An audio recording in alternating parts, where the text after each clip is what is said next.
மகாராஜ பெற்ற புது ரோஜா எலிசபெத் ராணியின் பேத்தியே. தாயே தாயே மகளனவள்தாய், தந்தை சிந்தை நலமுறவள்தாய்.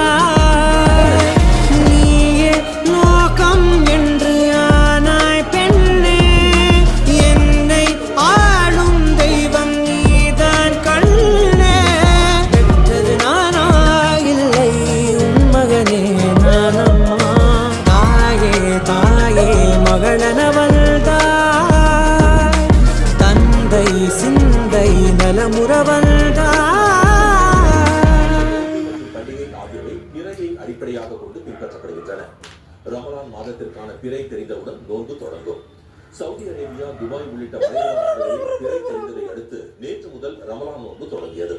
இந்நிலையில் தமிழ்நாட்டில் நேற்றிரவு பிறை தென்பட்டதால் இன்று முதல் நோன்பு தொடங்குவதாக தலைமை காஜி உஸ்மான் மொய்தீன் பாக்வி அறிவித்துள்ளார்.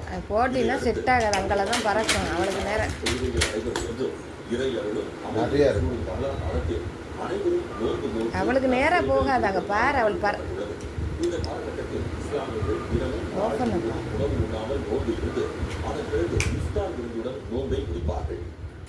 சிவகங்கை மாவட்டத்தில் தென்னை மரங்களின் காய்ப்பு திறன் பாதிக்கப்பட்டு உற்பத்தி குறைந்துள்ளதால் பெரும்பாலான வருகின்றனர். திருபுவனம், மானாமதுரை உள்ளிட்ட பகுதிகளில் ஏராளமான விவசாயிகள்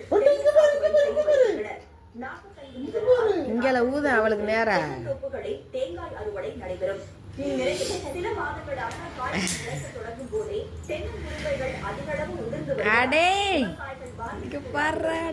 இதனால் நஷ்டத்தை சந்தித்து வரும் விவசாயிகள் உரம் மற்றும் பூச்சிக்கொல்லி மருந்து தெளிப்பதற்கு பதிலாக இயற்கை உரத்திற்கு மாறி வருகின்றனர். தோப்புகளில் 300 ஆடுகள் கொண்ட கிடை அமைத்தும் மரங்களிடையே தென்னை மட்டைகளை போட்டும் இயற்கை விவசாயம் செய்வதால் குறும்பைகள் உதிர்வது குறைந்திருப்பதாக விவசாயிகள் கூறியுள்ளனர்.